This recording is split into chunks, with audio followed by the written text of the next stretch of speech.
One truth not often told is about the transformation that Africa has undergone in recent decades. The Nigerian police force, which is the only one allowed by grossly abused. Our governors have to share police powers with the president as stipulated by the constitution. We do not have a federal government police force. We have the Nigerian police force, which shall be administered, organized, and supervised by the Nigerian police force. No, my lord, I want.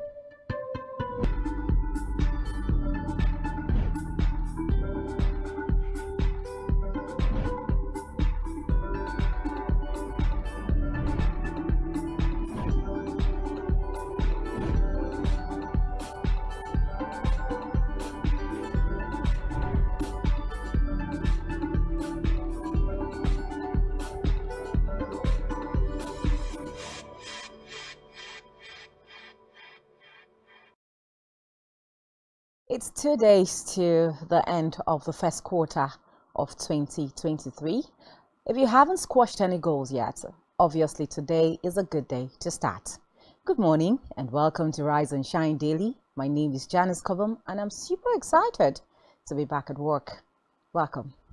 Good morning, Africa. Good morning, Nigeria. Good morning, Akwa Ibom State. It's a beautiful Wednesday morning to be alive and a good day for you to rise and shine wherever you are.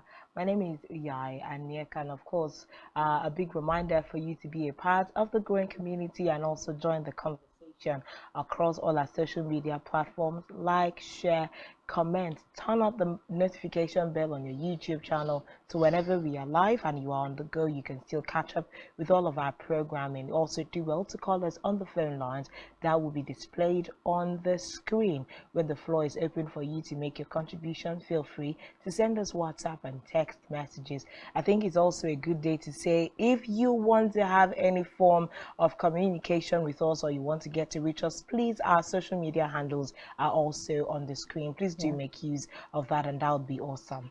Thank you. Good morning. Definitely. Good morning. Yes, good morning, John. It's great to have you back. Thank you. Thank you so much. It's beautiful actually being back at work. You know, this type of feeling where your body is so wired to, you know, waking up early and starting your day, coming to work, you know, to let people know exactly what's happening in the country. And then just because of one thing or the other, you cannot come. You still, wherever it is you are, your body still just works with the timing that's gotten used to. Aside from that, your spirit is still at work, you know, trying to do one or two things, and you're telling your spirit, come on, you're not at work, so calm down, and all of that. But it's good to be back. And then most importantly as well, I think that I was saying something to myself the other day, good health is underrated. So when something happens to you, that's when you begin to appreciate good health. Not just good health, but that wholesomeness in your body and everything, you know. So let's begin to appreciate good health more. The moment you wake up and you feel whole, you feel awesome, there's this vitality about you. I think that you should really appreciate it, you know, and all of that. But it's good to be back. And yes, like I said, first quarter of the year, 2 days to go. I was just like reminiscing, you know, about the whole year and how it has started, and I'm like, oh wow. So we are actually coming to the first quarter, the end of the first quarter. What have we been able to achieve? What have we not been able to achieve yet? How do we even re-strategize to align, you know, to achieving some of those things?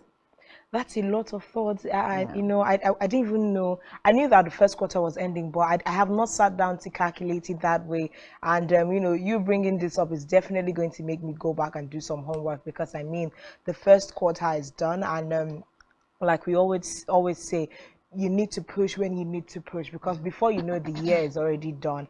But I mean, this is a quick reminder that the year is moving. How fast are you moving? Also, are you doing the things that you planned to do? But I mean, this is Nigeria. Nigeria has been moving quick. I mean, the first quarter is done.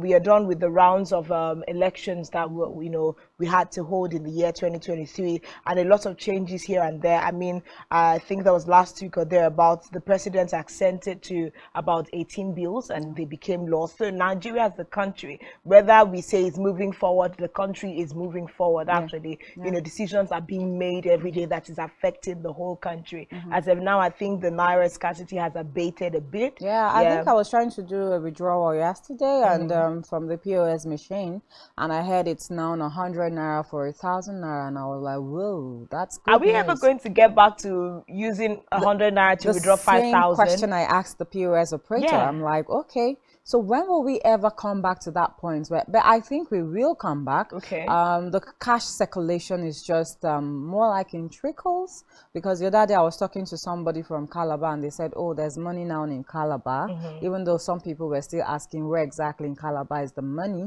But some people feel that, you know, the monies have started circulating properly. Okay. And when once there's a lot of money in circulation, trust me, most of these POS operators now, for those that had shut down business, they will have money, they will come back. So you have a choice, you know, to choose which of the POS operators you want to use. So if I go to POS A and the person is telling me, come on, you're going to pay me charges 200 naira per 1,000 naira, I think I have the opportunity and the decision to make to go to the next person. So when that person says that he's losing or she's losing job, you know, and customers, you call yourself back to order. So there are people that are still even receiving 200 for 1,000. There are people that have started receiving 100 naira for 1,000. So I think gradually, you know, once the money begins to circulate properly, we'll get back to that point where we normally withdraw 5,000 naira for 100 naira. But so yeah, let's quickly go to, you know, major stories for the day.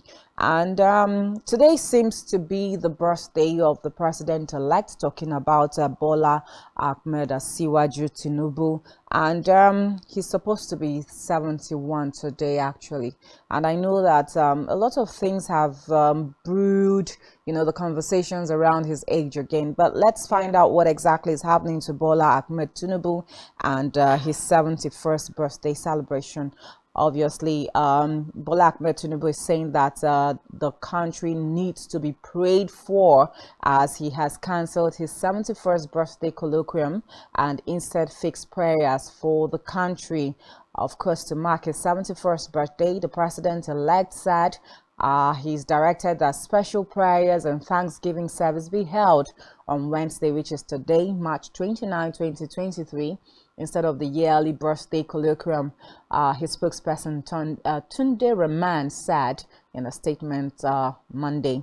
Now, the special prayers will be held in Lagos and other parts of the country, and the statement added that the main event in Lagos, special prayers will be offered at the Central Mosque in each of the 5 divisions in the state, including the Central Mosque, Alausa, Ikeja. And during the prayers, according to them, special prayers will be offered for the peace, unity, and progress of Nigeria. And going forward, also said that going to be receiving prayers, among others, President Muhammadu Buhari and First Lady Iyorcha Buhari and all of that. Anyways, we know that Bola Ahmed Tinubu and his birthday colloquium is something that he cherishes and holds dear to his heart. This is not the first time he's having a birthday colloquium, and it's not also going to be the last time he's going to be having his birthday colloquium. But we've seen that he's calling for a cancellation. Now, it's sparking a lot of reactions from Nigerians. Now, according to him, let's hold prayers. Nigerians, we pray a lot in this country, and I think at this point, one of the reactions that has sparked up from this particular cancellation, some people are saying that it's not about praying for Nigeria, but the fact that he's not even strong enough to come hold the colloquium. Let's not forget that he traveled. He's out of the country as we speak to France, and according to his media aides, he's there to rest after the Herculean task of, you know, preparing for elections, campaigns, and the elections proper now. So he needs time to rest. So a lot of Nigerians are of the opinion that he's talking about cancellation of the birthday colloquium because he is not in the country and he is not fit enough to come back to do the colloquium, and not necessarily because he wants a prayer for the country Nigeria. That's a lot of concern there, but at least I think we can even start from the place where we say that for the first time, it seems we'll be having a president that is concerned about keeping up prayers for the country. That's a new one, and I mean, what can we say but just agree with the president-elect at this time? Now, you know, for those of us thinking a colloquium is actually an academic conference or seminar, so this is usually held during his birthday celebrations, and then this year he's saying the colloquium should be cancelled, but we should rather have a national prayer. But if you also want to lean back on some of the things that have happened since the February 25th election, he would also look to some quarters like this is the right thing to do. But although several Nigerians will not buy this, we are talking about the fact that we need to clarify a lot of issues that, you know, plagued the presidential election, as it were. Will the question of his health continue to bother us, even as he has been announced as the president-elect, you know, envisaging a swearing in on May 29th? It will continue to literally just follow him through till his tenure is done, because if you do a quick math, Janice, if you do a quick math and a quick swipe in your head, think of all 71-year-olds that you know, that will include my mom. And, you know, they do not look that old and frail at 71. So when you're saying this particular 71-year-old person, how come, you know, he looks this way? Now, the question of his frailty is a major issue. Like we said, it's not just about that, oh, yes, there was a lot of tension and you put in a lot of work during the campaigns and the elections.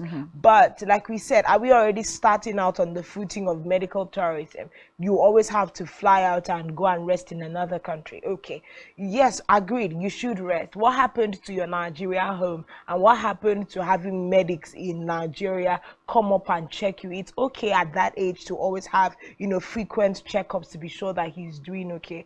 But we are still talking of, you know, funds that are going to be spent outside the country when we are looking at someone who will, you know, stay in and develop our country, as it were. So it will just continue to raise a lot of questions, and I'm very sure that Nigerians really want to look forward to how these prayers are going to be done exactly. You know, we do not know what to expect from a national day of prayer, as you know, put together by the president-elect. I think it's the first of its kind. I will really be looking forward to how that is going to play out, really. Well, like you have said, a lot of questions have started coming up again based on his age. I think yesterday I also saw a lot of Nigerians tweeting about the fact that he has a daughter that is about 60-something plus, okay? And then he's 71. So how is it when you put that peri passu, you say that, okay, so he had that child at the age of 11 or 12 or 13, which is not somewhat possible. So a lot of Nigerians are whipping up those kinds of sentiments here. But again, this is not the first time also that the President-elect Bola Ahmed Asiwaju Tinubu will be cancelling his birthday colloquium.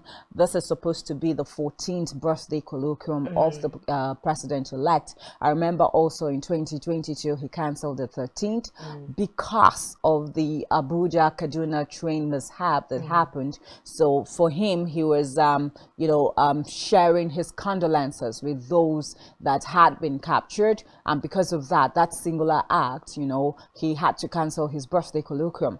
And I know that in 2022, when he did that particular act, okay, a lot of Nigerians commended him. They saw him as someone that was sensitive to the plight of Nigerians, or the fate that had befallen the country in terms of those people that had been kidnapped. But it's a different story today, and I'm wondering why. Okay, I'm wondering why it is different today. The same person that cancelled his birthday colloquium in 2022 based on the fact that people were kidnapped, the same person is cancelling his birthday colloquium for 2023, which is supposed to be the 14th, and Nigerians are whipping up a lot of sentiments. it just stands, it is where we are as Nigerians as of now. Then he was just an elder statesman in the country who could be easily interpreted that, okay, this is such a benevolent act for you to carry out. We see you see us in the country. But at this time, where he's seated is more like, you know, what we wanted versus what we got. That's why Nigerians are going to have that kind of reaction. He's not necessarily, quote and unquote, in the positions where Nigerians are welcoming him. We even have, you know, as part of the statement, we are seeing his special advisor, you know, encourage Nigerians to celebrate their president-elect on his birthday. It shouldn't be that difficult to garner support and celebration from the people that you are coming in to lead. But then it's more like, you know, the expectation to see well-meaning Nigerians, you know, celebrate the president-elect. And I think that already goes further to expatiate on, I mean, why is it that difficult, you know, at this time? But these questions will continue to rise. Will there be answers? Really, in all honesty, we know that these are more like rhetoric questions. They're not never going to have any answers. Yeah, and at the end of the day, if he is sworn in on the 29th of May, we are going to see that face for the next 4 years. I think I'll like to quote him as part of what he said in 2022 when he cancelled his 13th birthday colloquium. He said, "For me to be here celebrating, dancing and enjoying myself doesn't show enough concern of a statesman and a senior citizen of this country.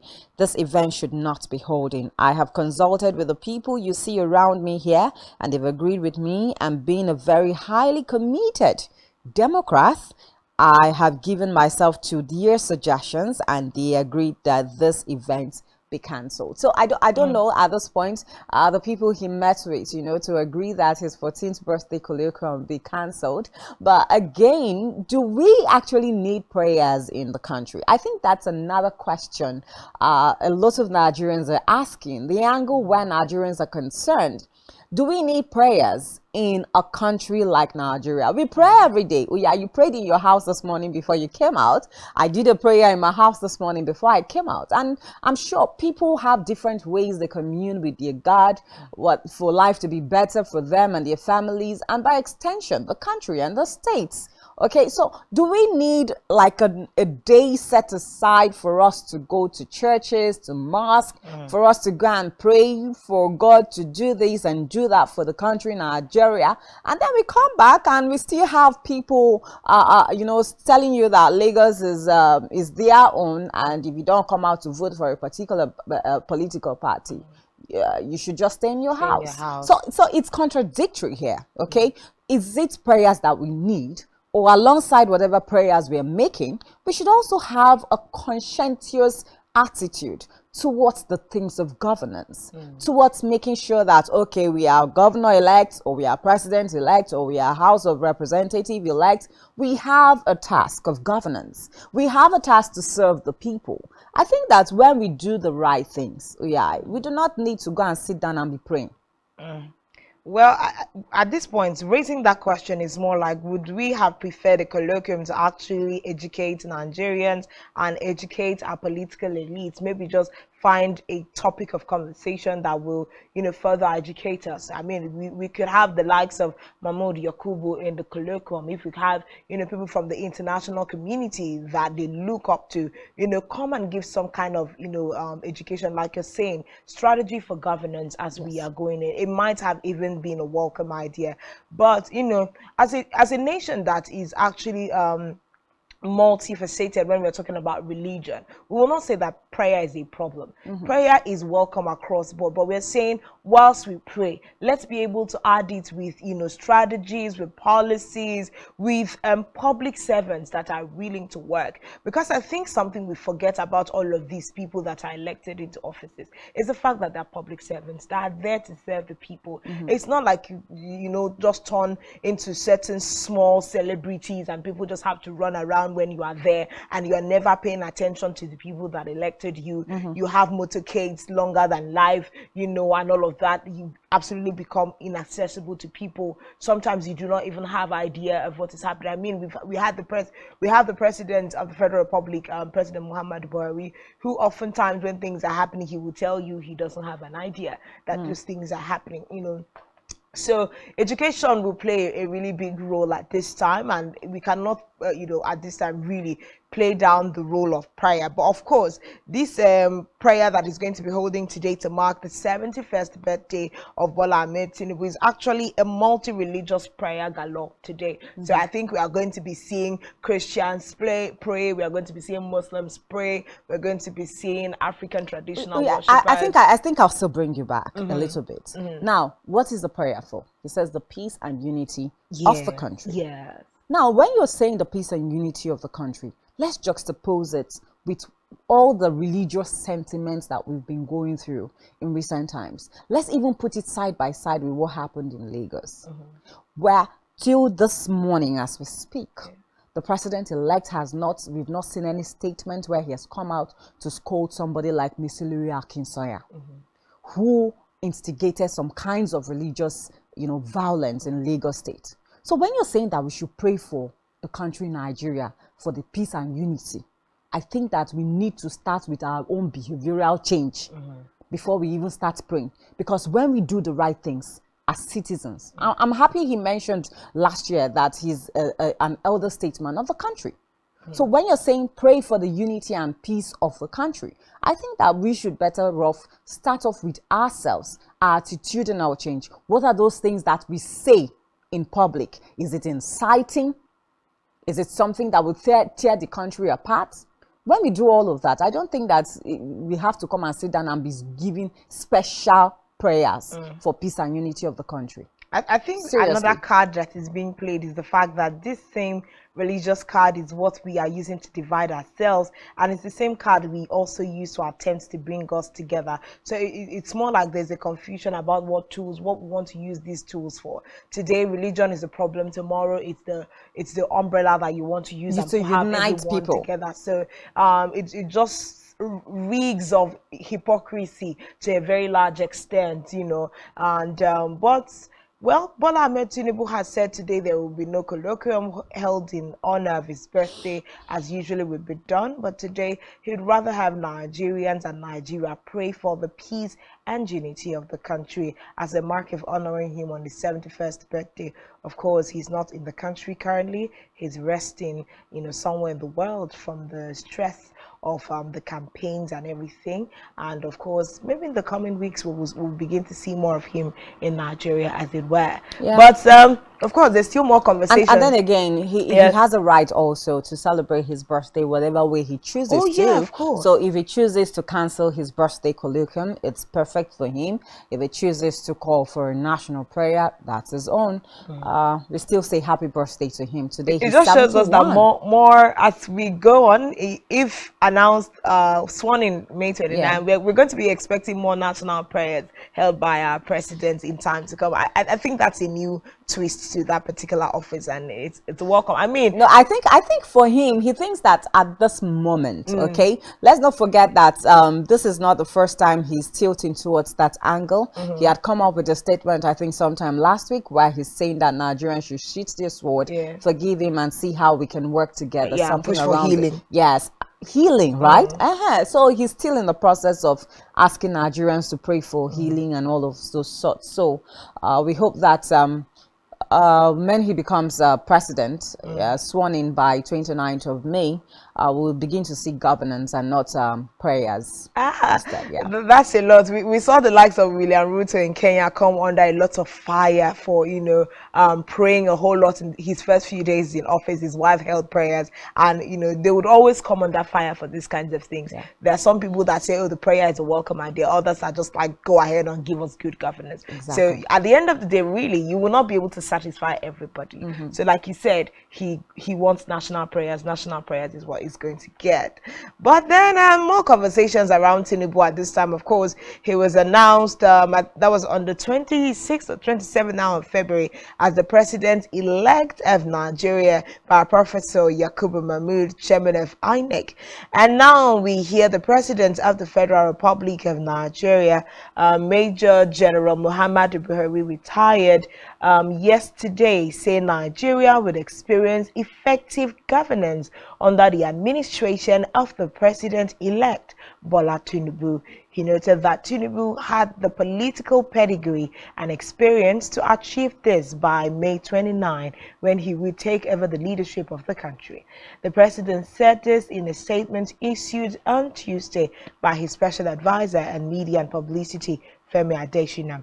Now, he said, as the president-elect prepares to take over mantle of leadership at 71, the president affirms that his political pedigree from the 90s, active role in party politics, being elected senator and later governor of Lagos State, and diligent involvement in structure of leadership at the executive and legislative levels for many years will serve as asset for good and effective governance.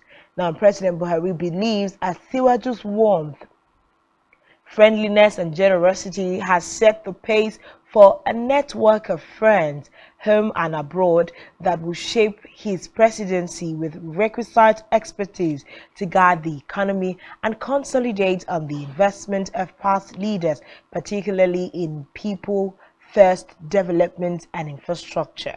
Of course, this is also the president felicitating with the president-elect for clocking 71 today. President Buhari prays for the well-being of Asiwaju and his family. Of course, this is one more endorsement given by President Muhammadu Buhari to who is now standing out as his successor in months to come. Yeah, definitely. He has said that the president-elect has a pedigree and his leadership style. He has talked about his warmth and generosity as well. You know, all of those features or attributes, you know, put together, characteristics now put together, will bring about effective governance in the country. We are hoping to see that happen. Just to lean a little bit on what we had discussed earlier, going for medical tourism now and every other time, I think it has to put a lot in check as well, because when you say that you have a president and the president is not on ground to carry out a lot of governance structures in the country, I think then that's a big question mark. And let's not also forget that we still have a window. Some Nigerians have also said that, you know, we are not sure that he's going to be the president come May 29. We are hoping to see how that turns out and spans out as well. We know that the likes of Peter Obi of the Labour Party and PDP, Alhaji Atiku Abubakar, even though there's a lot of squabbles, you know, in the People's Democratic Party as we speak, but then they are heading to court and all of that. And I remember listening to something yesterday where the former Minister for Information, Labaran Marco, was making a statement, and he made mention of the fact that the APC and the PDP actually underrated, you know, obedience and the man Peter Obi himself, you know, and all of that. They didn't see that volcano coming at all until it erupted and, you know, took over everywhere. So we are just hoping that, you know, at the end of the day, if we are having Bola Ahmed Tinubu as the president of the Federal Republic of Nigeria in this particular dispensation, we should be able to have effective kind of leadership as well. I know that a lot of his supporters have said that he's able to replicate what he did in Lagos State, you know, to Nigeria. But then Lagos State is just one out of the 36 states that we have in the country, and you're not just going to be focusing all your energy on one state, but the 36 states plus the Federal Capital Territory, which makes it 37, you know, and all of that. So we hope to Nigerians have their fingers crossed on the kind of leadership, you know, that Bola Ahmed Tinubu is going to bring to the table. So it's not just enough for President Muhammadu Buhari to say that, oh, there's going to be effective leadership with the man Bola Ahmed Tinubu. It's for us to see that happen. It's for us to see the whole sectors of the economy, you know, have a rebound, and it's for us to see that Nigerians are taken out of the poverty line, even though we are not going to see everybody taken out of the poverty line in terms of the statistics now, but we are going to see a whole lot more people out of that poverty line. We also intend to see a situation where, you know, universities churn out graduates, and then these graduates are well employed and all of that. We also tend to see an educational sector that has rebounded again, you know, from the the whole corruption issues, the whole strike issues, because whether we like it or not, there's a whole lot of corruption going on in our educational sector. We hope to see that Nigerians are able to plant their own food and provide enough food for themselves and even for export purposes. We hope to see an economy where the oil sector is viable and moving. So it's going to be a whole tasky job, but we also hope that, you know, he's able to bring all of that together, bring the right people.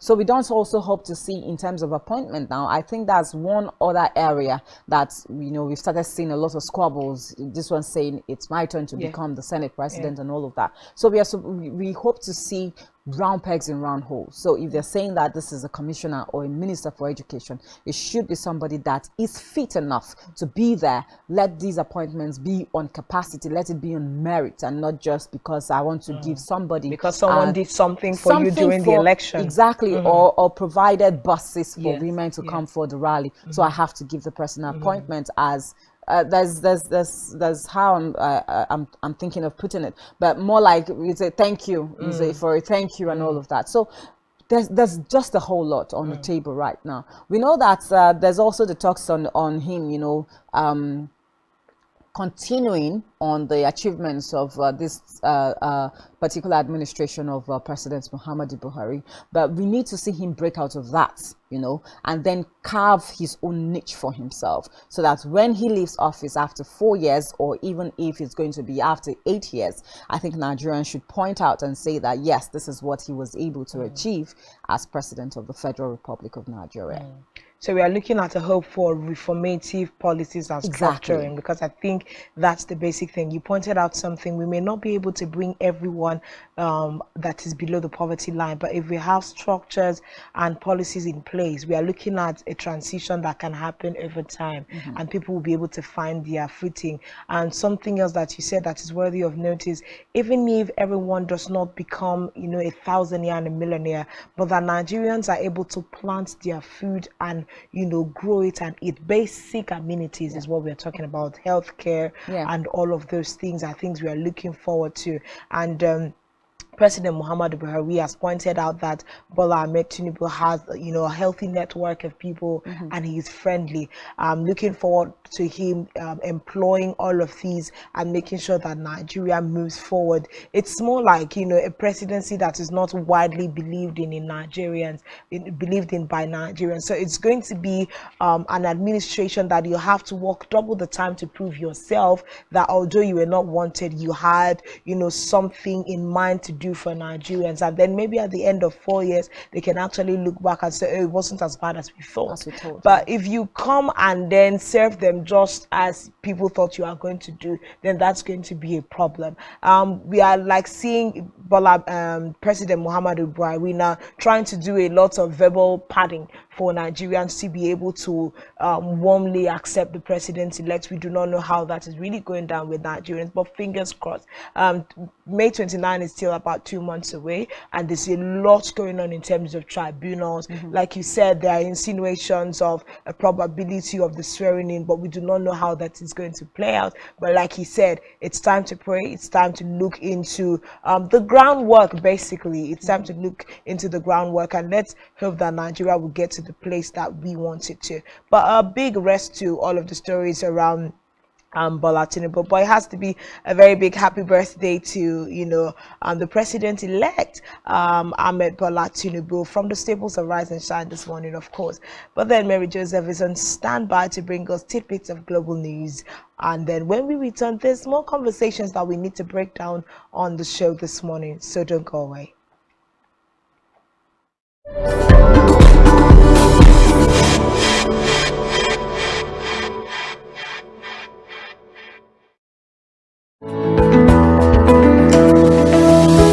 Business exists only to meet the needs of the people, but there's an extra advantage if your product and services are pitched on a platform that gives you the added advantage over your competitors. For your desired return on investment and so much more, advertise on Spectrum Television, on StarTimes DTH Channel 421, and on free-to-air. with a frequency of 12733. Spectrum Television, broadening your horizon.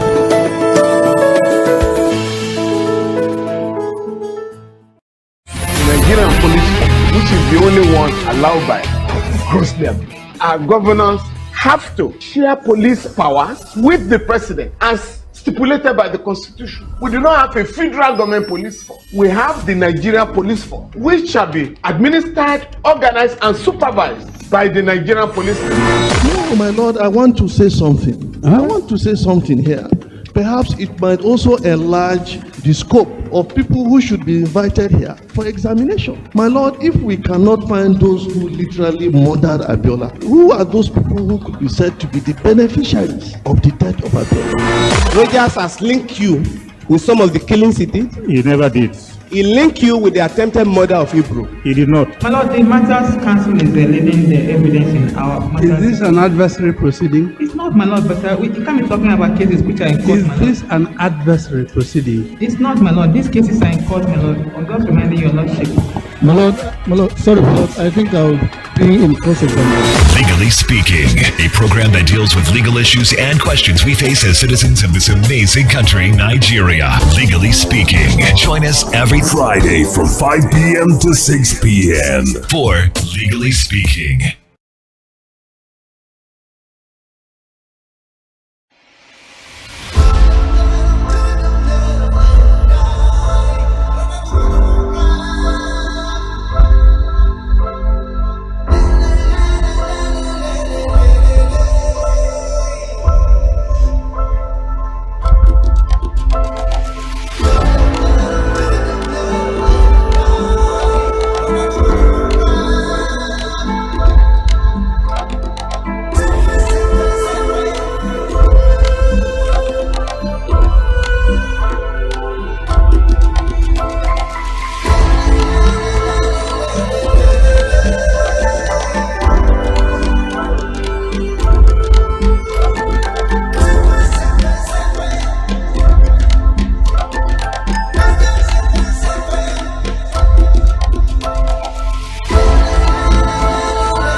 government, Secretary General, delegates. Voting for Spectrum TV to improve 45 seats in counting. A very good morning to you and welcome to your morning news brief on Spectrum. Live from Uyo, I am Mary Joseph. We begin the news brief this morning with a report that the Secretary to the Government of the Federation, Boss Mustafa, says plans are on course to ensure a smooth, peaceful and formal transfer of power to the President-elect Bola Ahmed Tinubu on May 29. Mustafa, who stated this during the meeting of the Presidential Transition Committee, said despite litigations arising from the presidential elections, President Muhammadu Buhari will not spend one more day as president after the expiration of his tenure. In politics, the People's Democratic Party (PDP) has appointed Umar Damagum as the acting national chairman of the party. The National Publicity Secretary to the PDP, Debo Olagunagba, said in a statement that the National Working Committee (NWC) of the PDP at an emergency meeting acknowledged the order of the Benue State High Court with regards to the chairmanship position of the party. He replaces Iyorcha Ayu, who was suspended by his ward in Benue State for anti-party activities. The court thereafter restrained him from parading as the chairman of the party, pending the determination of the substantive suit, which has been adjourned to April 17, 2023, for a hearing. In the meantime, the Nigeria Labour Congress (NLC) and the Trade Union Congress (TUC) have suspended their planned strike scheduled to commence today, Wednesday, over the scarcity of Naira notes. The labour unions made this known at the end of their National Executive Council (NEC) meeting yesterday. Recall that the labour unions had threatened to embark on the nationwide from Wednesday, March 29, 2023, if issues like the cash crunch, fuel scarcity, and electricity tariff increased are not addressed by the government. Let's head now to the foreign scene, where investigators are searching for clues to better understand the motive behind the latest school shooting in the United States, which left 3 children and 3 adults dead at a private Christian primary school in Nashville, Tennessee. They identified the assailant as 28-year-old former student Andre Elizabeth Hale. Authorities described the attacker as a woman, although police officials said she identified as transgender without elaborating. Let's head now to sports, where attorney Joshua has claimed that he will retire if he loses to Jeremy Franklin this weekend. Joshua is set to fight Franklin in the main event in London on Saturday as the Briton seeks to bounce back from 2 straight losses from Alexander Usyk. Recall that Usyk outpointed Joshua in 2021 to take the unified heavyweight titles from the 33-year-old before retaining his belt against Joshua, popularly called AJ, who another decision win last August. Now Joshua faces American Franklin in a must-win clash at the O2 Arena. We'll have details of these stories and more in our news at 12. I am Mary Joseph. Let's head back to Rising Channel, where we have Janice and Uyai on standby. Do have a wonderful morning. Government, Secretary General, This was the Lagos Nigeria for Spectrum TV to improve 45 seconds to counting.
Business exists only to meet the needs of the people, but there's an extra advantage if your product and services are pitched on a platform that gives you the added advantage over your competitors. For your desired return on investment and so much more, advertise on Spectrum Television, on StarTime's DTH Channel 421 and on free-to-air with a frequency of 12733. Spectrum Television, broadening your horizon.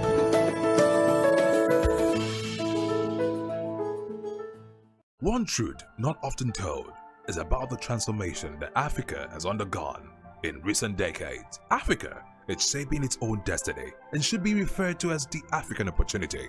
On Spotlight Africa, we paint the African picture the African way, laced with truth, detail, and the color of the African continent. Join Uyai Anyekan every Tuesday and Thursdays at 4:30 p.m. Spotlight Africa, telling the African story.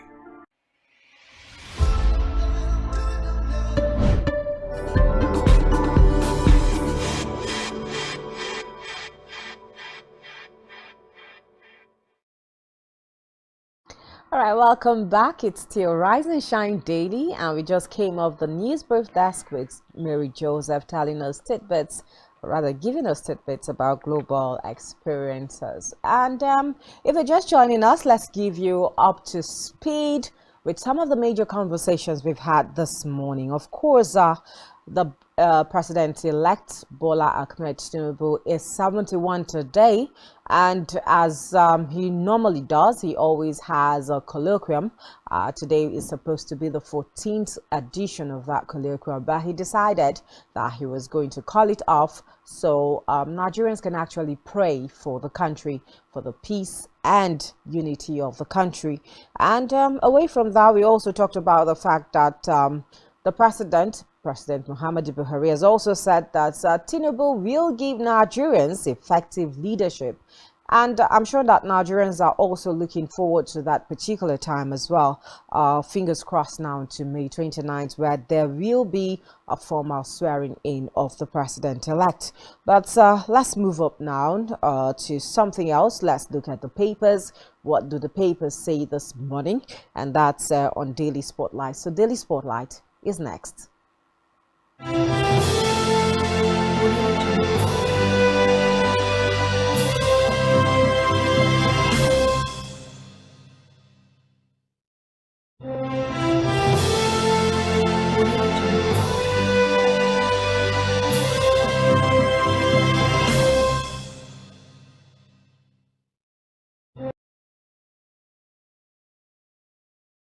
All right, back now. Let's look at what the papers have to say. And let's start with the Punch newspaper. Let's see what the major stories on the front pages of the Punch says.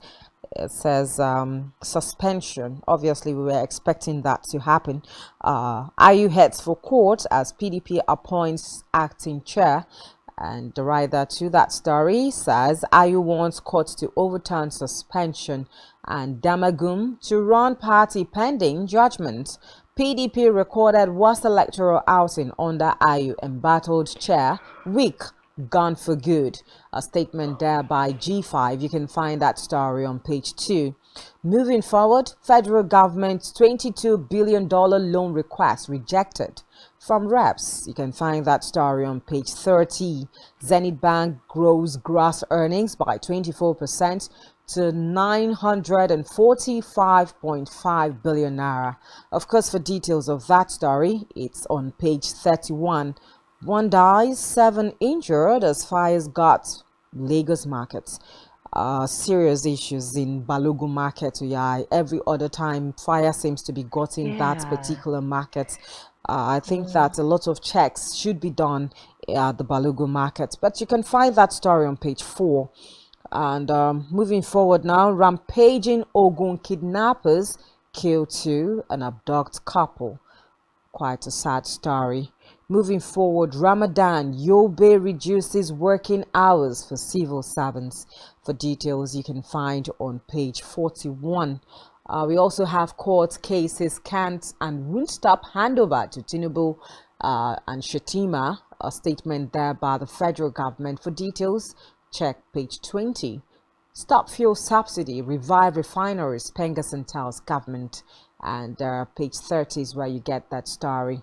Labor shelf strike gives CBN fresh 2 weeks ultimatum. Labor shelf strikes give CBN fresh 2-week ultimatum. You can find that story on page 43. And that's all we have on the Punch this morning.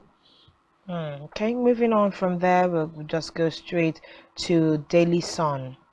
We also have here as the major story on Daily Sun this morning, PDP, Atiku, Wike camps clash over Ayu's sack.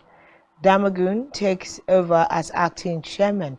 He's gone. Rivers governor, his suspension wrong, insists Atiku campaign council. Kidnappers of 4 INEC officials, 2 car members demand 15 million ransom. We also have here federal government panel on oil theft losses summit report to NSA. Page 4 is where you can find that story.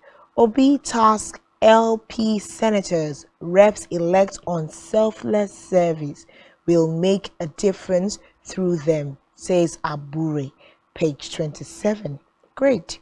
Kalu meets Buhari, says zoning Senate presidency to Southeast will bring peace.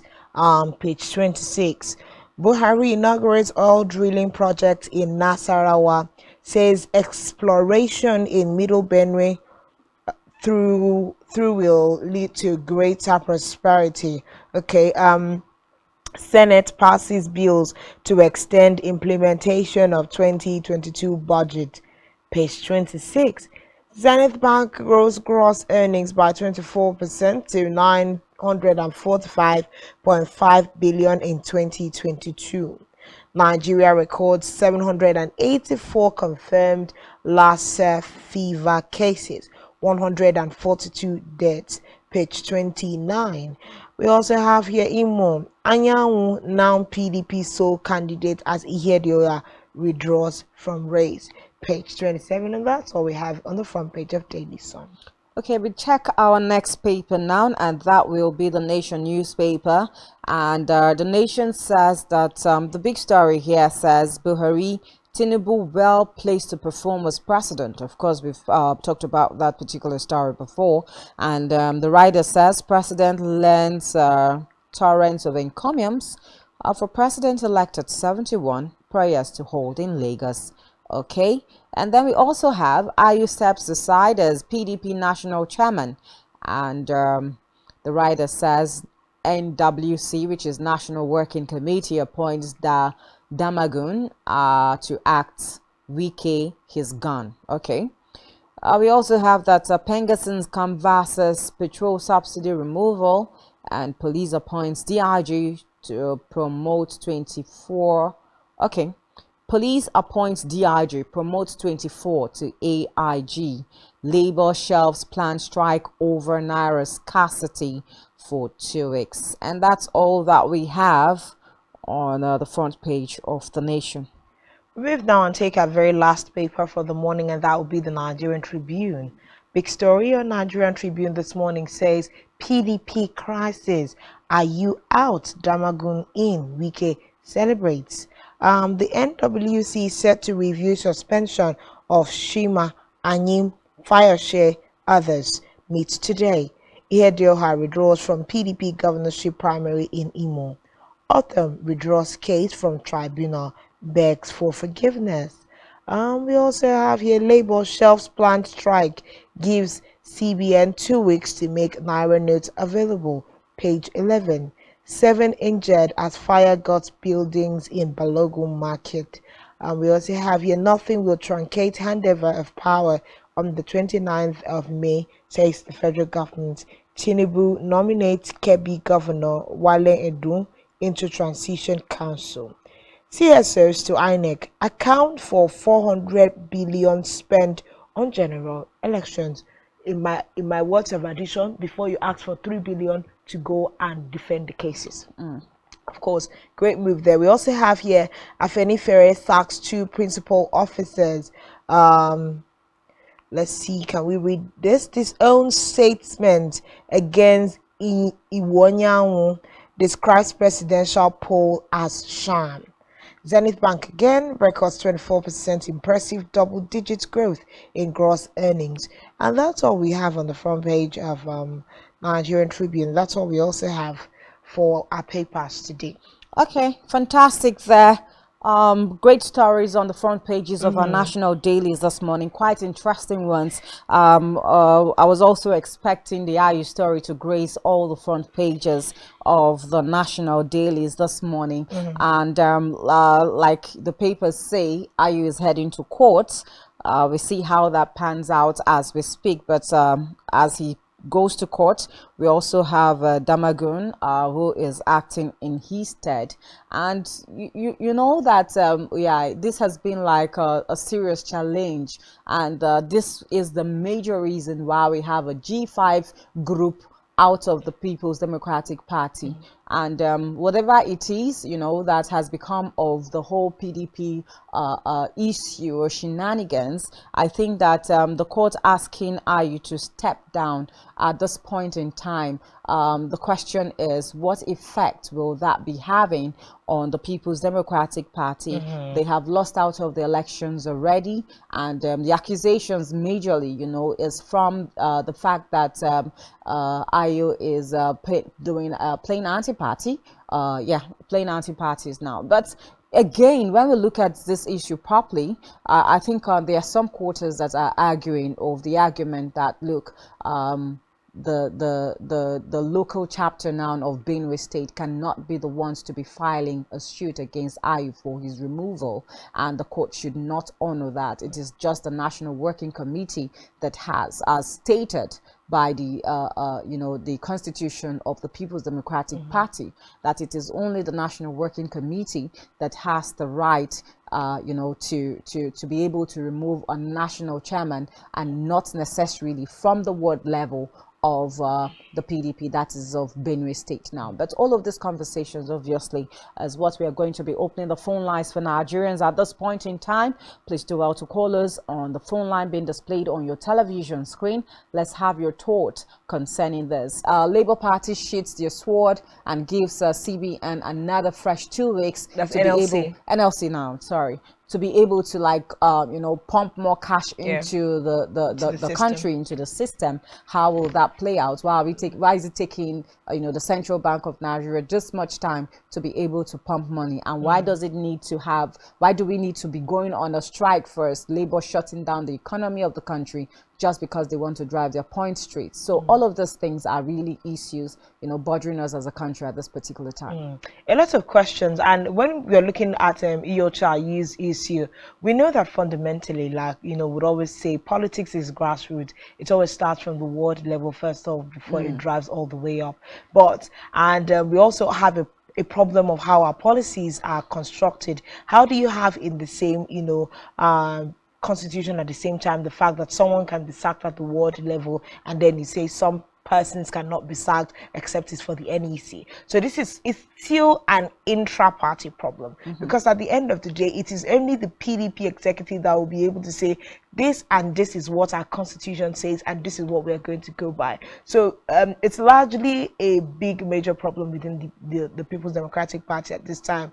Would the law courts be able to really say things, you know, for or against their constitution? There needs to be some straightening out in that particular constitution right there. And of course, these are things we can talk about. But you know, for me, another issue that was raised on the front page of the national dailies, we are having CSOs calling to INEC to account for the 400 billion naira, you know, that was used for this just concluded general elections. Because, I mean, Mahmoud Yakubu is pushing a budget of 3 billion naira to come and defend post-election cases in court. And we are saying the 400 billion that you used for the election, use the change from there. Because really, where did you keep all that money that you're asking for 3 extra billion? Do you know what 3 billion can do for any sector at this time if it's pushed in there? So I think, you know, that really stood out for me. Of course, not even forgetting that Buhari on the front page of Nation now still talking about his encomium for Tinubu today. Yeah, definitely. Mahmoud Yakubu asking for 3 billion naira to defend the elections. I think CSOs are doing great to even ask, come and tell us exactly. What did you use 400 billion naira for? Let's not forget that even inside the 400 billion naira, which a lot of Nigerians have raised brows concerning, we still had a lot of discrepancies the 2023 presidential and even the governorship elections. So we have situations where we hear that, oh, there were no tables even for the INEC staff to use, you know, to do their business of the day and all of that. We had situations where we heard that, oh, logistics was even a problem. People had to volunteer their personal cars and vehicles, you know, to be able to pick up INEC staff and all of that. So there's just a lot of accountability to do on the part of INEC before you even start saying, look, federal government released another 3 billion naira for us to be able to defend the elections. And what exactly are you defending in the elections that you need so much money to be defending? You know, these are questions that needs answers. So let him be able to like give us accountability of how the 400 billion naira was spent, what was done with it, and then what you intend to use the 3 billion naira to do in order to defend, you know, the general elections. And if you're saying that you want to defend elections, what defense are you giving? You know, so all those should be put in place for Nigerians to see before we begin to say, okay, you have done well or you have not done well, you know, and all of that. But the phone lines are open, just like I said earlier. Do well to call in and share your opinion with us. And when you call in, please do well, as a matter of ground rules on this platform, do well to turn down the volume of your television set.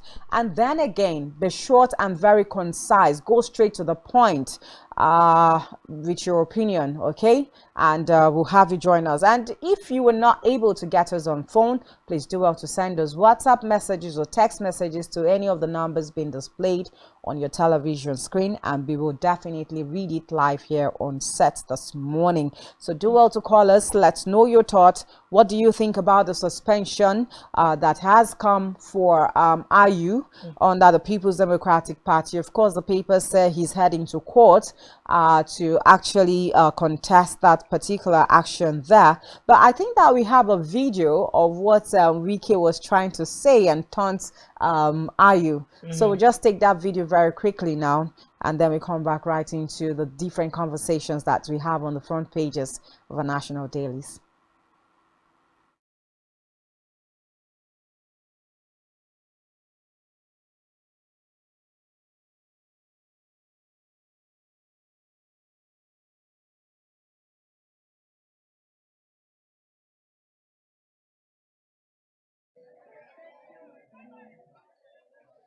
Ayu said nobody can suspend him, but today he has packed out from the office. We have an acting chairman there. I don't know the one suffering it now. Ayu said nobody can suspend him, but today he has packed out from the office. We have an acting chairman there. I told him, you will go. Whether you like it or not, you will go. Those lawyers telling you that the world has no power to suspend you is only neck. Then you don't understand. When you came, it was the world that suspended secondary, is it not? And you went and took office, is it not? It is not that you know that's only neck. Let me tell you, since the report told you, the court has struck off that section of our constitution to say that neck only. So you don't know what. And PDP did not even appeal the judgment. So forget your own is God. You must be wasting your time. We are ready to battle. We are ready for the battle. Do you understand what I'm saying? I'm not from Benue, but I have interest. That interest that Ayu must go. And I'm going to carry it in May 29 when I leave office. If somebody say you will sleep, will you allow him to sleep? Will you allow him to sleep? A man lost his unit. A man lost his ward. A man lost his local government. A man lost his state. He's coming to preside over we who won our unit, won our ward, won our local government, won our state. Something they want for a head.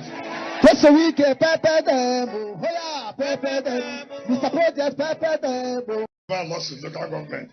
A man lost his state. He's coming to preside over we who won our unit, won our war. Wike, the former political bride, still very vocal. One would think that in this country, once you are beaten, we will be shy. But no, we are never shy. We're thinking, oh, with all the saga that arose on the back of Nyesom Wike at the just concluded election, oh, that's going to be a whole lot of problem. But we continue to see him.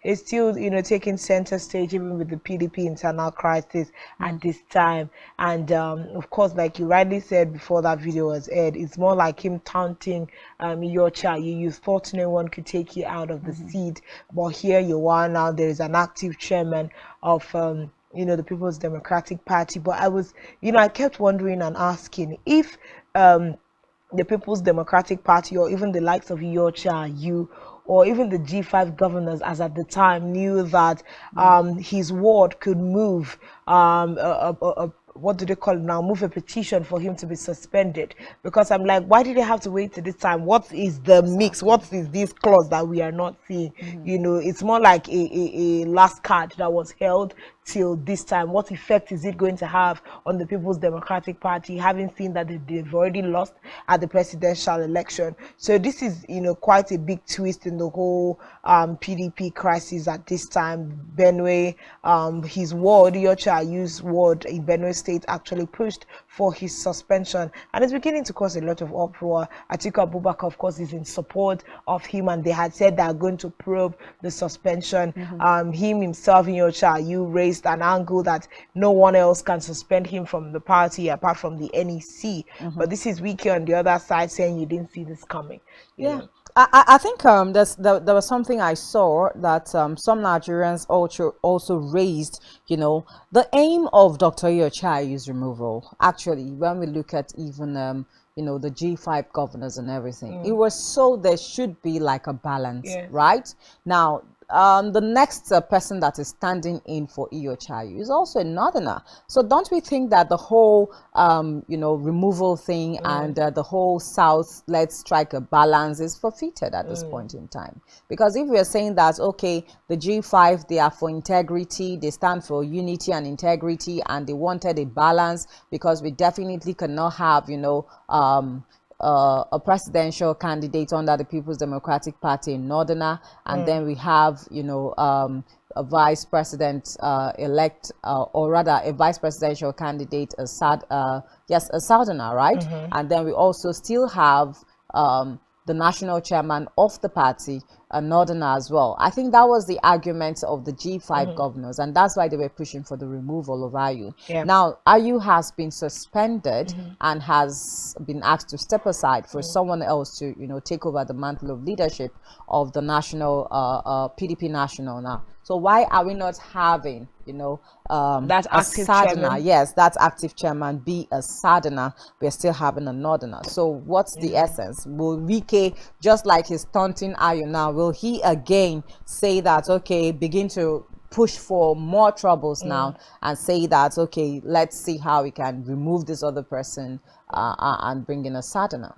Because if you even piggyback on the video that we just watched, the fact that he's saying, oh, Iyorcha, you thought you cannot be removed, but hey, we have a new an acting chairman right now, but then the acting chairman is still of the north. It nullifies, it kind of waters down the race, for the G5 governors. Because if you come from that angle, it now looks like it was a personal issue with the person of Iyorcha Ayu, exactly, not that it's a northern person sitting on that seat. Because if we still have a northerner being put up as the active chairman, or is it that you're trying to say you're keeping him as a placeholder to make sure that the northerner finishes his tenure on the seat? But if not, it will now look like I think we have a call. Okay. Hello. Hello. Good morning. Good morning. Good morning. Please, what's your name and where are you calling us from? Tony, I'm calling from Benue. Okay, good morning, Tony. Go ahead. Go ahead. Well, the problem of PDP is any house that the foundation is not being laid very well, that building is bound to fall. And that is the problem that PDP is having. PDP is a party that there is some people that thought that they own the party. As we are talking about Ayu, who brought Ayu in as a national chairman? Wike, yeah.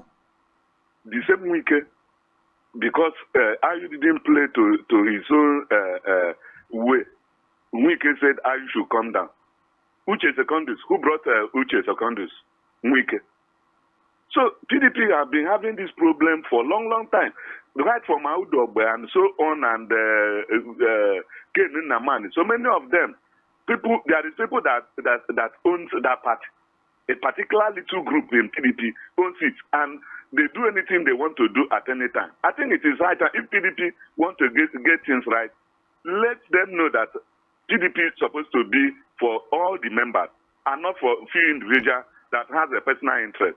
And that's the problem that PDP is. As I'm talking to you, PDP in Benue is dead. Go to Southeast, PDP is dead. South, PDP is dead. Who caused it? It is just these few individuals that place their own personal interest at the front that makes it to fall. For 8 years that APC is in power, there is no serious opposition that can tackle, checkmate them, and then confront them in some certain policy that they are bringing that is bringing Nigeria down. I think we have option now because Labour Party is coming up, and if being supported very well, Labour Party will be a serious opposition that will go against any party that is in power. Thank you and good morning. Thank you very so much. I think very salient points there, serious points. What exactly? Because when we take it back to, back in time now, you find out that yes, what Tony Asa is actually saying is very correct, because the same Wiki brought the likes of Uche Secondus, that he, was held bent on making sure that he takes away Uche Secondus, and that was done. And then the same Wiki brought what's his name now? Iyorcha Ayu. So why? So if you're not tilting or playing to my gallery, I call for your removal and all of that. And we see a situation where even what's his name now? The governor of Benue State, that was also Samuel Ortom, lost on all sides, lost his even senatorial bid and all of that. So where are they now? So I think that talking about even opposition, I think that is just too salient. We need an opposition in the country that is able to checkmate what the ruling party is doing. And I think that PDP lacked in that regard concerning this particular administration, because we did not see that real opposition come through. And that's why maybe now some Nigerians will say that is why we are where we are today, because we didn't see that push, we didn't see that drive. Everybody was scampering for who is going to be the next president and all of that, talking politics without necessarily making sure that the leading party, which is the All Progressive Party, is giving Nigerians good governance. It's really a serious problem. Hello, let's take our next call. Hello, good morning. What's your name and where are you calling from? Okay, that's a drop call there. Do well to call us. The phone lines are still being displayed on your screen.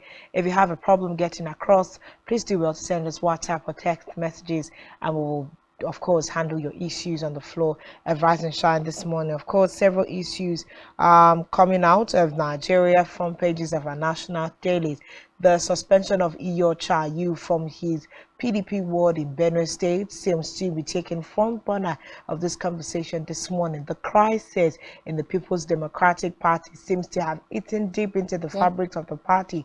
And like our last caller said, it did not start with Iyorcha Ayu. There's always been the interference and demand, more like personal interest, taking the center stage, instead of more like a national interest. Now it is more like personal interest. And there's a stronghold of personal interest. Like he said, an unfaced and unnamed set of people that actually call the shots in the party.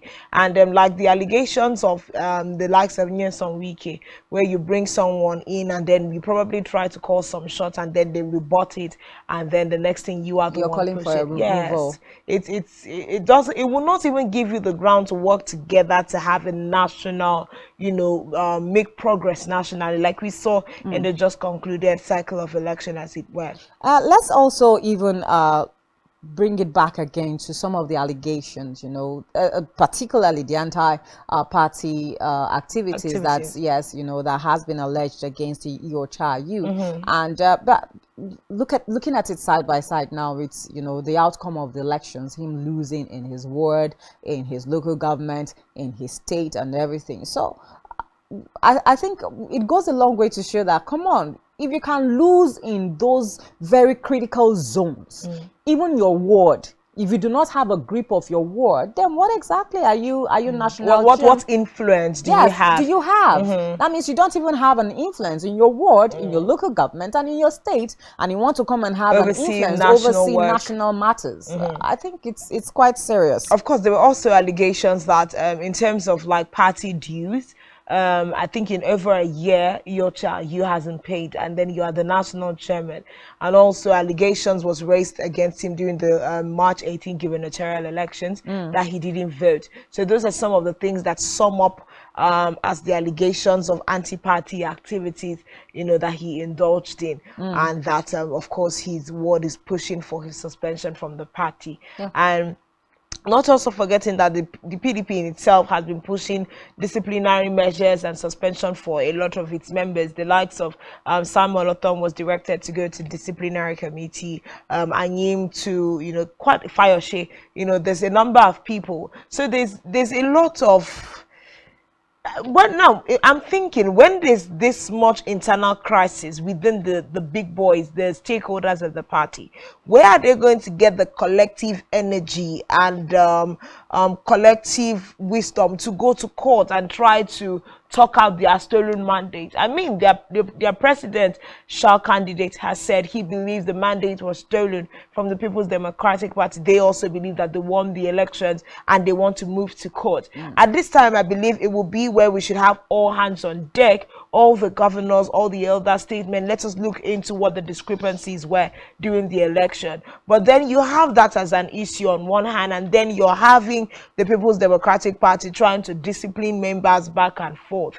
At this time, you don't seem to hear that that's what is going on in the APC or any other party for that matter. Anyways, let's take this as our last call and then we call a break. Hello, good morning.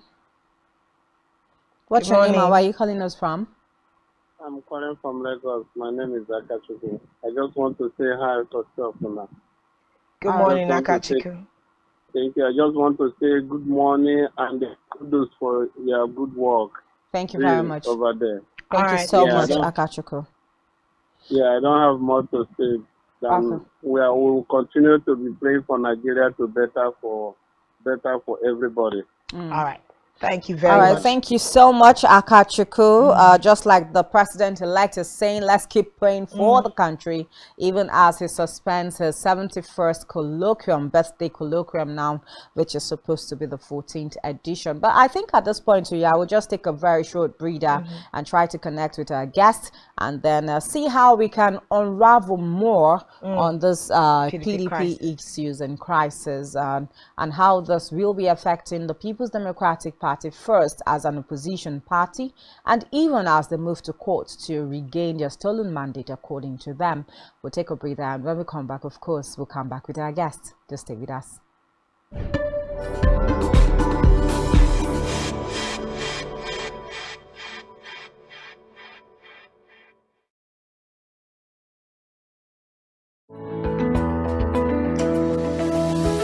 Business exists only to meet the needs of the people. But there's an extra advantage if your product and services are pitched on a platform that gives you the added advantage over your competitors. For your desired return on investment and so much more, advertise on Spectrum Television, on StarTime's DTH Channel 421 and on free-to-air with a frequency of 12733. Spectrum Television, broadening your horizon.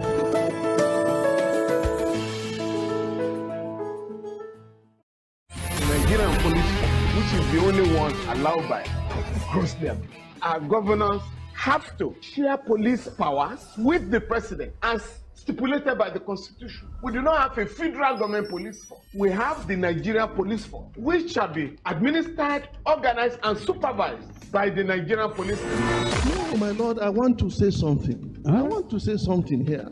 Perhaps it might also enlarge the scope of people who should be invited here for examination. My Lord, if we cannot find those who literally murdered Abiola, who are those people who could be said to be the beneficiaries of the death of Abiola? Rogers has linked you with some of the killings he did. He never did.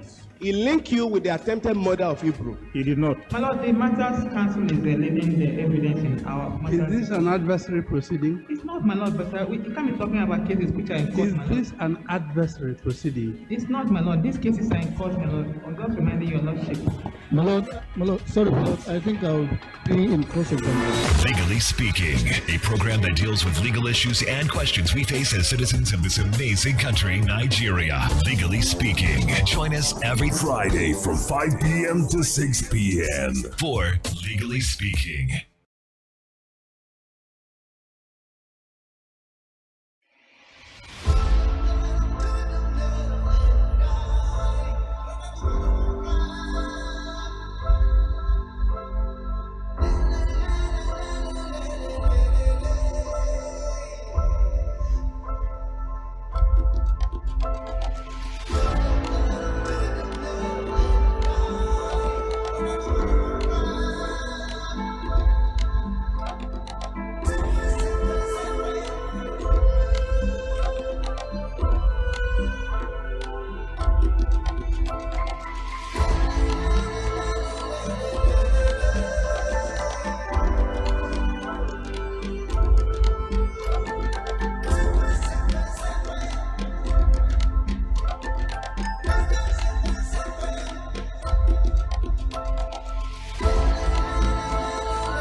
Business exists only to meet the needs of the people, but there's an extra advantage if your product and services are pitched on a platform that gives you the added advantage over your competitors. For your desired return on investment and so much more, advertise on Spectrum Television, on StarTimes DTH Channel 421 and on free-to-air with a frequency of 12733. Spectrum Television, broadening your horizon.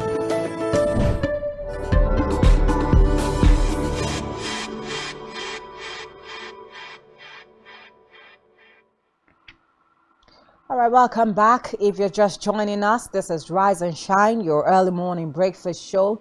And we've been having a plethora of conversations on the things happening in the country. And of course, one of the major conversations that has trailed the conversations this morning and also on the front pages of our national dailies has been the PDP crisis in Nigeria, and of course the sacking or the stepping aside or the resigning of the national chairman of the People's Democratic Party, Iyorcha Ayu. We also played a particular video where Governor of Rivers State, Nyesom Wike, is taunting Iyorcha Ayu and saying that, yes, I told you were going to go, and you have actually left and vacated the seat as we speak. But coming to join us in this conversation and give more light to certain things happening in the People's Democratic Party and how the resignation of Iyorcha Ayu is going to affect the People's Democratic Party is an age journalist and a public affairs analyst. Join me. Welcome, Rashid Olariwaju. Good morning, Rashid, and many thanks for joining us on Rise and Shine today. Good morning, Spectrum family. Good morning, Arise and Shine viewers all over the world. Yeah. Good morning, Janice. Good morning, Uyai. Good morning. Everybody. Good to have you. It's been a long time. It's been a minute. Yeah, it's my pleasure. I think I took that break because of preparation for elections and all that. So Exactly. How did that go? Well, yeah, it was okay. I mean, all the ups and downs, all the expectations, all the wannabes, everything is over now. I think the next phase of post-election now is into the courtroom. We're all heading to the court. Yeah, that's what we begin to see. But thank God that everything went well. Yes, there are hiccups here and there, but at least, Nigeria is an original God-owns country.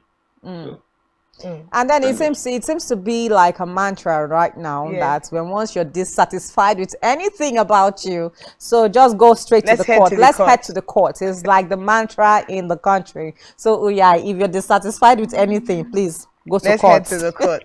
And I guess the court issues are also going to be finding the PDP as of now fresh bouts of their internal crisis. New angles have come up altogether. Like I continue to say, it's more like this card of suspending him from his ward level was unexpected to a very large extent, because if the G5 governors were racing for him to resign, how come the push was not made for his suspension from the ward level? But after the presidential election on Monday, we heard that he was suspended from the ward level, and now the situation is having different hydra heads at this time.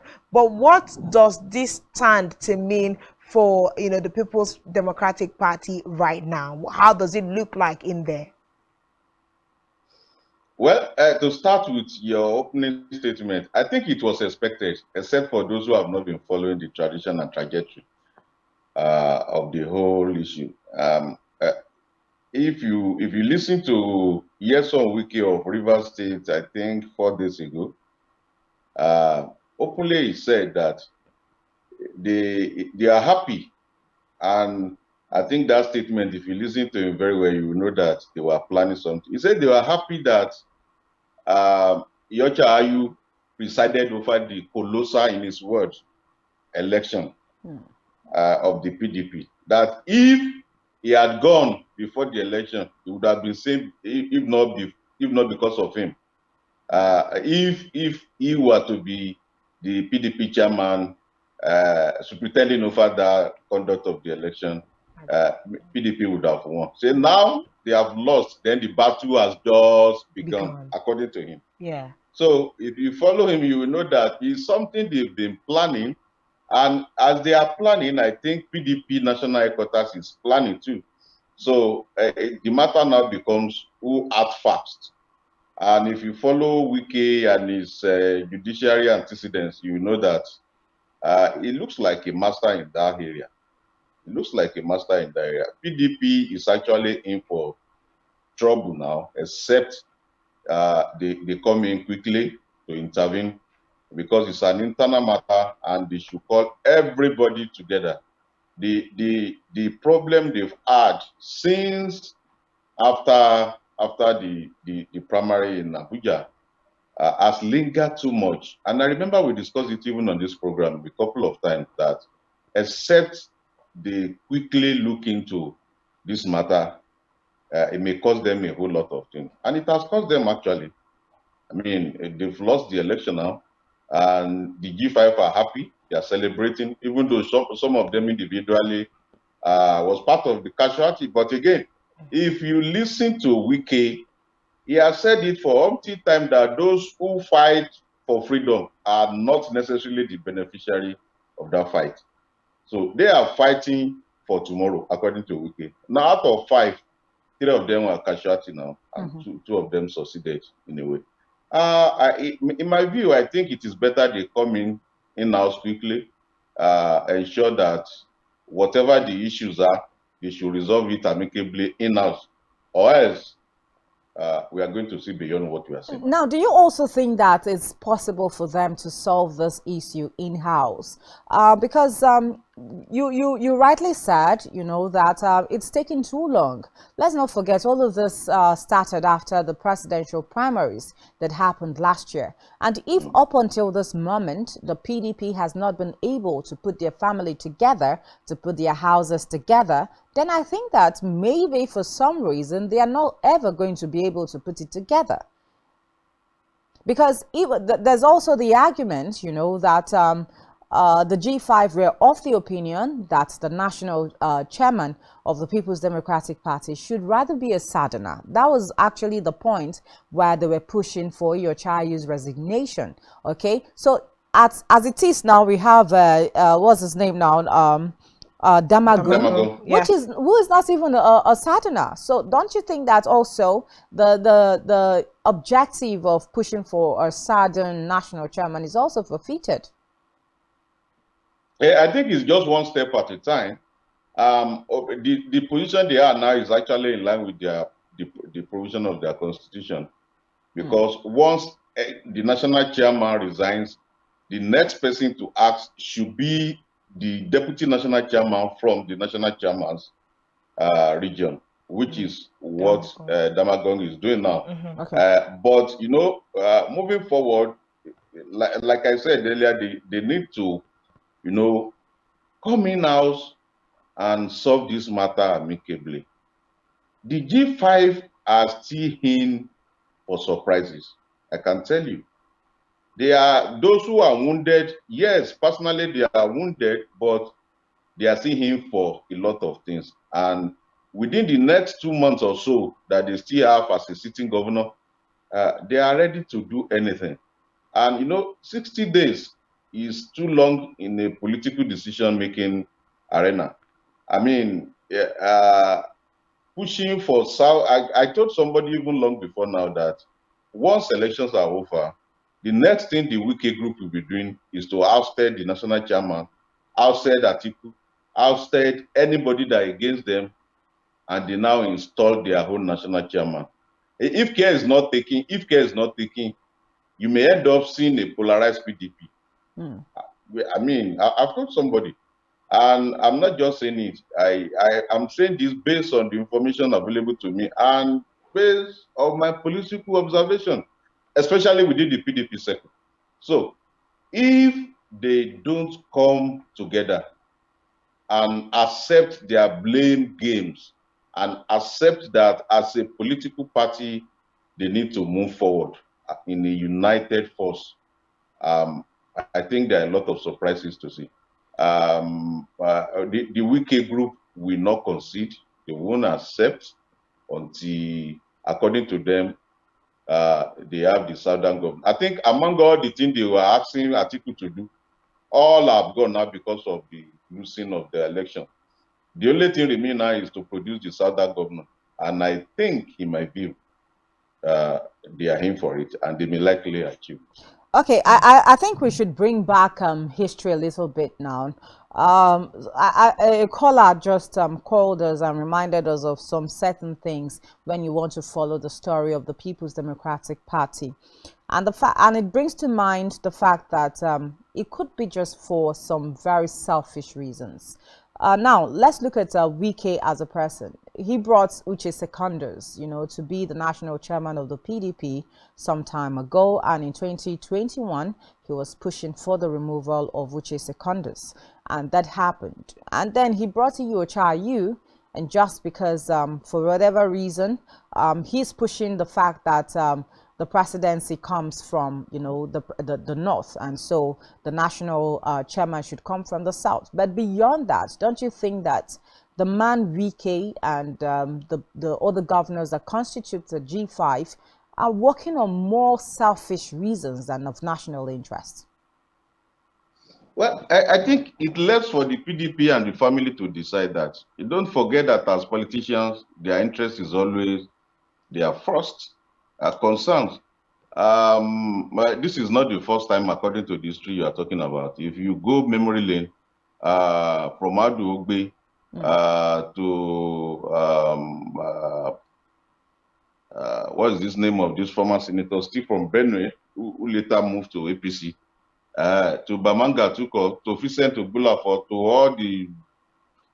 all, they were brought by some certain elements in PDP to propagate some certain action and intentions. And once those intentions are either hijacked or misconstrued, they move against them almost immediately. It's not only in PDP. Even in APC, it happened. You remember how Shomale was ousted? Because there are some certain elements who are seeing him as being too loyal and too close to Asiwaju Bola Ahmed Tinubu, who they see as a threat and potential candidate, or potential, yes, candidate, an aspirant of their party. Quickly, they move against him and he was ousted. So it's a gameplay in political parties arena. But like we always say, party is supreme. I think what we are lacking as a political party in Nigeria is ideology. When there is no political ideology, a certain element superintending over political party is seeing himself over and above the system. And there are some certain elements even within the party too, who see themselves as godfather. In this case, the lack of Yeson Wike, this is what is playing out. Because single, at least, if I cannot even tell any story, I know how Wike carry Uche Sekondo around the country. At least I follow up. And when they came to Cross River, I was with them back and forth. How the interest of the state at that time was not even for Sekondo. How Wike was able to convince the leadership of the party at this state, and so also he did in other states, moving everywhere in ensuring that Uche Sekondo become the national chairman, just to protect his interest. And when it was obvious that Uche Sekondo, his interest at that time, if I should go memory lane again, was Waziri Tambuwa, who was to be the presidential candidate at that time, and he was Wike's candidate. Now, the game plan at the time was that once Waziri Tambuwa comes, he will pick Wike as running mate once he emerges as the chairman, as the candidate of the party. Now, it didn't work.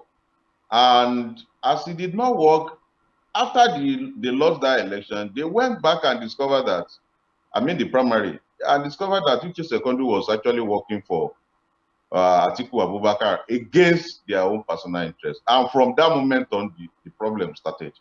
That was the beginning and the end of Uche Sekondo-led administration. Because from that moment on, he knew no peace again.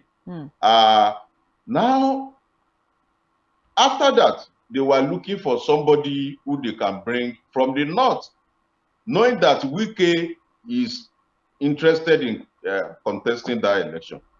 Now, he went for his friend in Benue, and the friend went searching. Don't forget that almost everybody, including former Senate President David Mark, aspired to be part to be elected as the national chairman of PDP.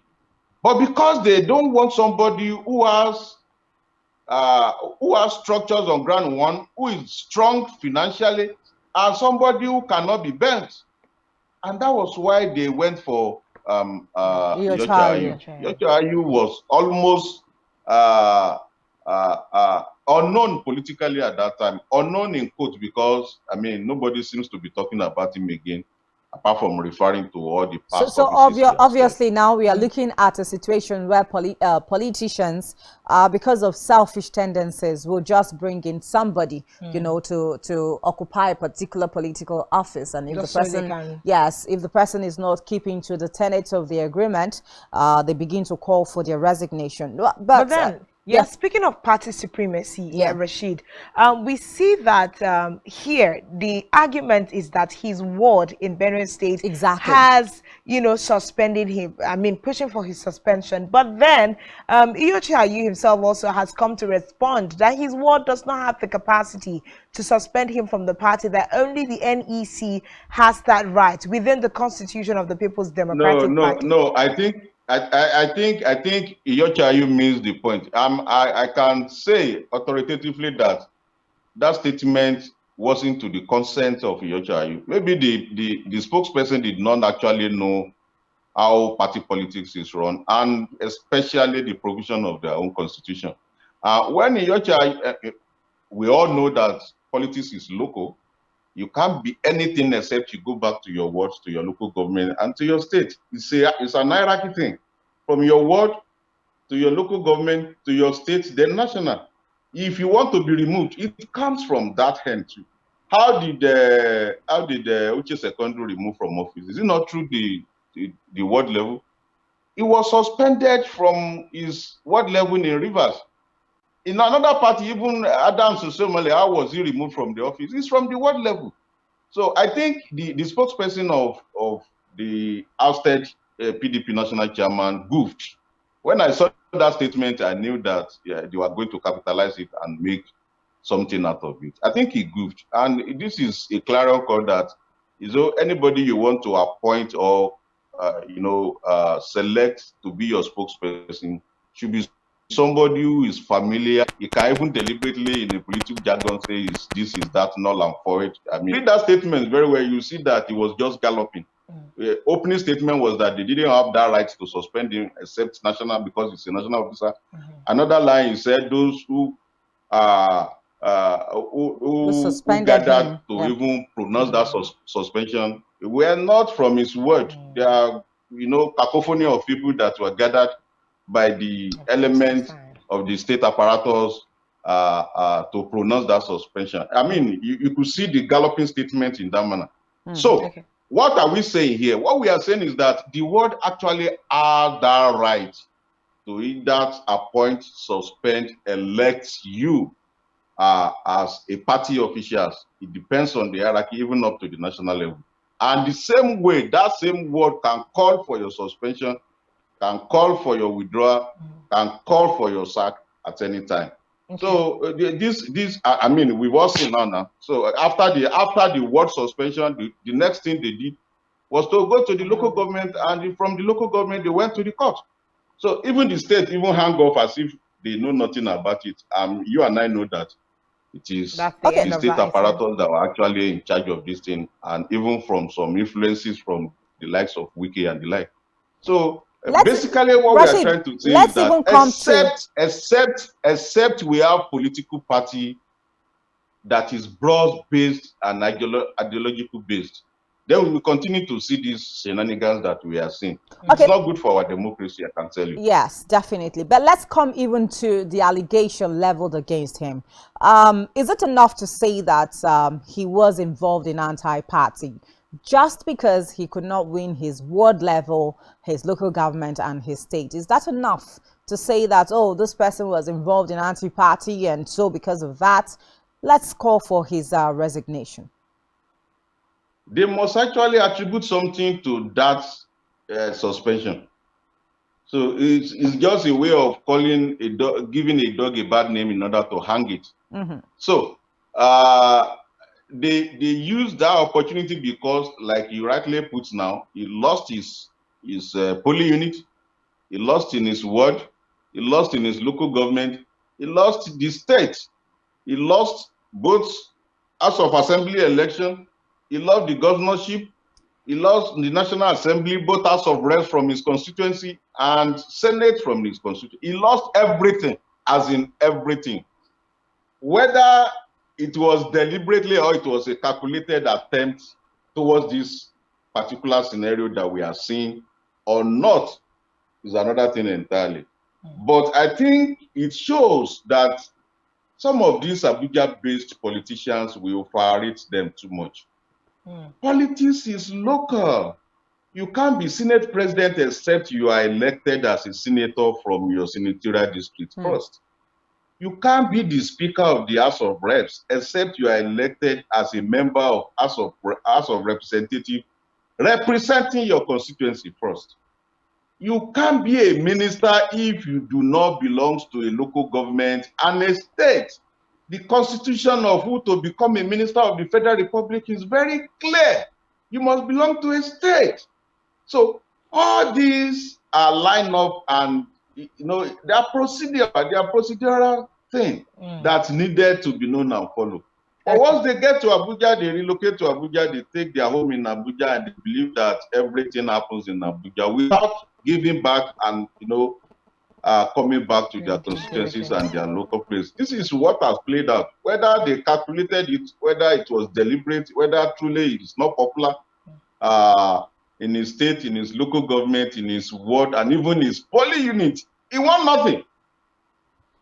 So what else do you want them to use? Okay. I mean, it's very clear. It's very clear. And what we have seen is that they've used that against him now, because he on his own, set up a panel that it should be investigated. That is, the state governor should be investigated for anti-party activities. That was the statement. So they on their own to say, okay, if you say anti-party, you lost everything, what did you do? Exactly. An opposition party won in your local government, in your state, in your constituency, in your senatorial district, everything. Okay, so anti-party too. It is for him to now begin to the drag, whether truly it's anti-party or not. And before he could say Jack, the court had already slamming injunction, and he knows that the game is up. Okay, so let's do a quick run to consequence, because we are looking at how will this affect the PDP overall. We know that Atiku Abubakar and his running mate, governor of Delta State now, Ifeanyi Okowa, have they put up a petition against the just concluded round of election. And I'm of the opinion that at this time, the People's Democratic Party would have needed their best hands on deck to collectively see how they're going to move to the court to wrestle for the stolen mandates that they believe. But at this time, this internal crisis, what kind of effect do you see this having on their move to the court at this time? Well, let's not rather talk about the court, since they are already in the court, but the aftermath or the likely outcome of this whole scenario is that if urgent actions are not taken, and when I say taken very decisively and promptly too, you are likely to see a polarized PDP. You are likely to see new PDP and old PDP. You are likely to see a situation where the new PDP or the old PDP will approach the same court and say they are not aware of it because we have another party, we have another leadership of the party.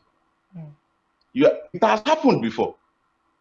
So, except, I keep saying the same thing, except they come out quickly and call themselves to order if truly they want this party to survive post-2023 election. They have a lot of job to do, and they must do it immediately. Otherwise, mark my word, you are likely to see a polarized PDP. You will see some certain elements led by the G5 and their followers. Forget not that they have their followers, but the judge is their godfather in Lagos. And others, they have their thick follower. Ayo is somewhere in the southwest. Seyi Makinde is there in the west. They have Ibrahim Adoke, former Attorney General, who is their chief law advisor. He's there. Former governor of Plateau State, the retired Navy commander. Okay. He's there. You said? No, go ahead. He's there. Yes, they have all around like that. So, their intention is to divide the PDP and polarize the party so that, one, the court case or the tribunal matter may not likely to see the light of the day. Two, to disconnect and cause confusion even among the party hierarchy, so much so that even the people, their followers, the party members, will be disgusted and say, what is all this? And probably move to another party in droves. Three, that even some leadership in the party will quickly move to another party, and including some sitting governors. So it goes on and on and on like now, that. Rashid, because of time, because of time, we do not have time. Okay. Let me just quickly say this. What would now happen to an opposition in the country? Because no matter what we do, we need a very strong opposition in Nigeria to be able to put some kinds of checks and balances on the ruling party. So when we have the People's Democratic Party be disintegrated, and like you said, I would like to use your word, being polarized, what happens to opposition in the party, in the country? I beg your pardon. Already we have opposition in Nigerian people. Nobody seems to even look into a political party as an opposition again.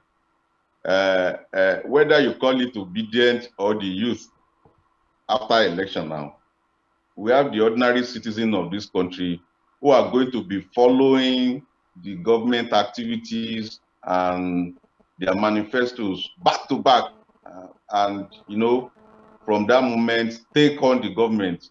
If you ask me, PDP did not actually do opposition even in the last 8 years as they are out of office.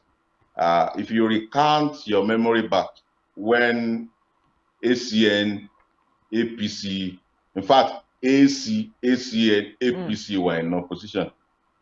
In all these three lineup I mentioned, Lai Mohammed was their publicity secretary. You know how active Lai Mohammed was as an opposition party. The same strength he derived as an opposition party, he could not even display it as someone in government leading the Ministry of Information now. So I didn't see PDP as a major opposition, maybe because they have enjoyed so much power before. Most of them are big men and they don't want their name to be dragged out, because once you begin to talk, they will dig into your affairs and bring some certain things out. So they didn't actually do opposition. The opposition we should be looking for as a country now moving forward are the young people, the young persons, the obedience in quotes, the Nigerian people, the voters, ordinary citizens, who have now seen their eyes are open, and they will be taking into considerations every step this incoming government is going to take. You are going to see a serious opposition. Now, I mean, a couple of times we discussed it on this program. The obedience that they say does not matter, you will see that they are mattered now. Obedience are now phenomenal. The youths are now the rulers of the country. The youths are now the decider of fate in this country. It is the same youth that will take you to cleaner if you fail to deliver on the promises made to the citizens. All right, I think this is where we just have to draw a curtain on the conversation. But we must first and foremost say a very big thank you to you, Rashid Olariwaju, is a journalist and also a public affairs analyst. Thank you so much for giving us a very robust conversation on the issues happening in the People's Democratic Party. Thank you so much. It's always my pleasure. I'm back to the family. All right, thank you. All right, thank you. Okay, so big work for the People's Democratic Party there. Even as Iyorcha Ayu heads to court, we are also keeping crossed fingers to know the outcome of the decision of the court at the end of the day, if he's going to go back as the national chairman or for the People's Democratic Party, or it's just going to be the way it is at this point in time. Highly, polarized, like, Rashid has said, is the expectation for PDP at this time. But this is definitely all that we can talk about today on today's episode of Rise and Shine. Thank you to everyone who was a part of the show, everyone who called in. We absolutely appreciate you. My name is Uyai Anek, and I will definitely see you again tomorrow. And my name is Janice Kobum. Thank you so much. We'll see you again tomorrow. Bye-bye.